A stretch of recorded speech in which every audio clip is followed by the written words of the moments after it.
యూజువల్గా మనకు ప్రధానంగా తెలుసుకోవాల్సిన ఒక మెయిన్ ఇంపార్టెంట్ ఇష్యూ ఏంటంటే డయాబెటిక్ ఫుట్.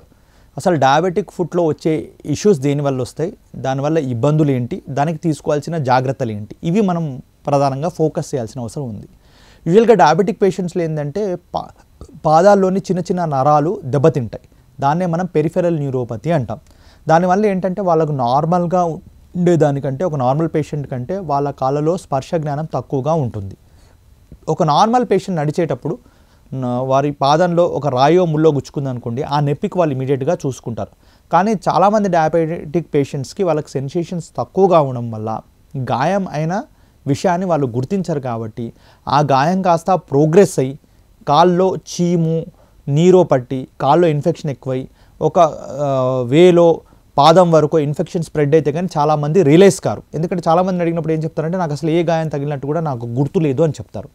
ఇంకొందరు పేషెంట్స్ ఎలా ఉంటారు అంటే ఫర్ ఎగ్జాంపుల్ వాళ్ళు ఎవరైనా టెంపుల్స్కి, తిరుపతి లాంటి టెంపుల్స్కి వెళ్ళినప్పుడు కానీ, దర్గాకి వెళ్ళినప్పుడు కానీ వాళ్ళు ఏంటంటే బండలు కాలుతున్నప్పుడు ఎక్కువసేపు ఆ బండల మీద నించొని ఉండడం వల్ల కాళ్ళలో బొబ్బలతోటి మా దగ్గరికి వస్తారు. ఆ విధంగా కూడా ఇన్ఫెక్షన్స్ ఎక్కువ అవుతుంటాయి.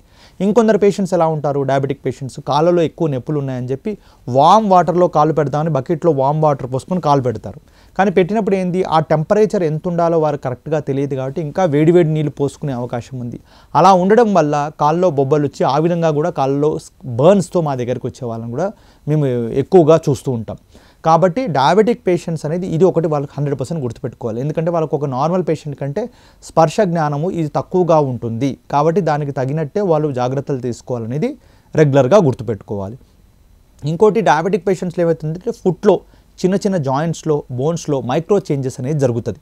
దానివల్ల ఏమైందంటే వాళ్ళ పాదం యొక్క ఆకృతి నార్మల్గా ఉండదు. కొందరికి హ్యామర్ టోస్ అని, క్లా టోస్ అని, రాకర్ బాటమ్ ఫుట్ అని, ఫ్లాట్ ఫుట్ అని ఇలా డిఫరెంట్ ఫుట్ షేప్స్లోకి వాళ్ళ పాదం అనేది మారిపోతుంది. ఎందుకు? జాయింట్స్లో జరిగే కొన్ని చర్యల వల్ల. అలా అయిన పేషెంట్స్కి నార్మల్ ఫుట్వేర్ బయట దొరికేది వారికి సెట్ కాదు. ఇలాంటి పేషెంట్స్కి వాళ్ళు స్టాండింగ్ పొజిషన్లో కాల్లో వెయిట్ ఎలా పడుతుంది, వాకింగ్ దాంట్లో వాళ్ళకు వెయిట్ ఎలా పడుతుందో చూసుకొని దానికి తగిన టెస్ట్ చేసుకొని వారి కాలికి తగ్గట్టు వారు ఫుట్వేర్ తయారు చేసుకోవాలి. అదర్ ఇన్సోలు ఫుట్వేర్ అంటే వాళ్ళ చెప్పులా, శాండిల్సా, షూజా ఏది వేసుకున్నా అలాంటి ఫుట్వేరే వేసుకోవాలి. చాలామంది డయాబెటిక్ పేషెంట్స్ అనుకునే విషయం ఏంటి, ఇంట్లో మనదంతా పాలిష్ బండ్లే కదా, నీట్గానే ఉంది కదా, మనకు చెప్పులు ఎందుకు అవసరం అని ఇంట్లో వేసుకోరు. ఓన్లీ బయటికి వెళ్ళినప్పుడే వేసుకోవాలి అన్నట్టు అనుకుంటారు. కానీ మెజారిటీ ఆఫ్ ద పేషెంట్స్లో బయటికి వెళ్ళే అవకాశం ఉన్న పేషెంట్స్ చాలా తక్కువగా మందిగా ఉంటారు.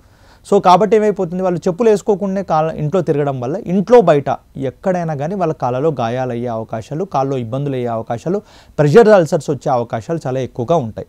కాబట్టి ఈ పేషెంట్స్ ఎప్పుడు ఇంట్లో ఉన్నా బయట ఉన్నా ఎప్పుడు వాళ్ళు కాళ్ళలో ఆ కస్టమైజ్డ్ ఫుట్వేరే తయారు చేయించి వేసుకోవాలి. ఈ విధంగా వేసుకోవడం వల్ల ఏమైపోతుందంటే కాళ్ళలో ఎలాంటి గాయాలు కాకుండా ఉంటాయి, ఎలాంటి ఇబ్బందులు కాకుండా ఉంటాయి. ఇలాంటి పేషెంట్స్ రెగ్యులర్గా రోజు తీసుకోవాల్సిన జాగ్రత్తల గురించి ఇప్పుడు మాట్లాడుకుందాం. నార్మల్గా ఉదయం నిద్రలేయగానే ఎలాగైతే మనం మొహాన్ని అద్దంలో చూసుకుంటామో అలానే సిట్టింగ్ పొజిషన్లో కూర్చొని ఒక కాలు మీద ఒక కాలు వేసుకొని, ఎందుకు ఈ పేషెంట్స్ వంగలేరు కాబట్టి ఒక కాలు మీద ఒక కాలు వేసుకొని ఒక అద్దం తీసుకొని పాదంలో కొత్త గాయాలు ఏమన్నా అయ్యాయా అనేది రెగ్యులర్గా చూసుకోవాల్సిన అవసరం ఉంటుంది. అదేవిధంగా కాల్లో కొత్త గాయాలు అయ్యాయా లేదా చూసుకుని ఒకవేళ చిన్న చిన్న గాయాలు ఏమన్నా అయ్యాయి అనిపిస్తే ఇమీడియట్గా మా లాంటి ఫుట్ కేర్ స్పెషలిస్ట్ని కలిసి దానికి తగిన వైద్యం ఎర్లీగా తీసుకుంటే గాయం చిన్నగా ఉన్నప్పుడు దాన్ని మాంచడం చాలా ఈజీగా ఉంటుంది. స్నానం చేసి రాగానే పొడి బట్టతోని కాళ్ళను తుడుచుకొని వేల సందుల్లో ఎలాంటి నీళ్ళు లేకుండా చేసుకోవాలి. అది ఎన్నిసార్లు ఫ్యామిలీ లేడీస్ అయితే ఏంది, ఊరికూరికి బాత్రూమ్కి వెళ్ళిన ప్రతిసారి కాళ్ళు కడుక్కొని ఇక్కడ మాత్రం తేమను అలానే వదిలేస్తుంటారు. అలా కాకుండా పొడి బట్టతోటి ఈ వేల సందుల్లోని నీరు కూడా తప్పకుండా తుడుచుకోవాలి. ప్రిఫరబ్లీ ఈ వేల సందులో either talcum powder, candid powder, some sort of powders కూడా పెట్టుకోవడం ఇంకా మంచిది. కాళ్ళకు మాయిశ్చరైజేషన్ ఐదర్ కొబ్బరి నూనె, పాండ్సో, వ్యాస్లినో, నివెనో క్రమం తప్పకుండా అప్లై చేసుకోవాలి. వేల సందుల్లో ఎప్పుడు కూడా మాయిశ్చరైజర్ పెట్టకూడదు. దాంతోపాటు వారు సాక్స్ వేసుకొని ఎప్పుడైతే కస్టమైజ్డ్ ఫుట్వేర్ వేసుకుంటారో వాళ్ళు కాళ్ళను ప్రొటెక్ట్ చేసుకునే అవకాశం 100% ఉంటుంది. కాళ్ళలో ఎలాంటి గాయాలు కావు కాబట్టి వాళ్ళ క్వాలిటీ ఆఫ్ లైఫ్ చాలా బాగుంటుంది. చాలామంది డయాబెటిక్ పేషెంట్స్ ఇవి రెగ్యులర్గా ఫాలో కాకపోవడం వల్ల అది వేలుతో మొదలై కాలు దాకా, కాలుతో మొదలై ప్రాణం దాకా కోల్పోయే అవకాశాలు ఉంటాయి. ఎప్పుడైతే ఈ జాగ్రత్తలు క్రమం తప్పకుండా తీసుకుంటారో వాళ్ళ లైఫ్ చాలా బాగుంటుంది. Thank you. నమస్కారం.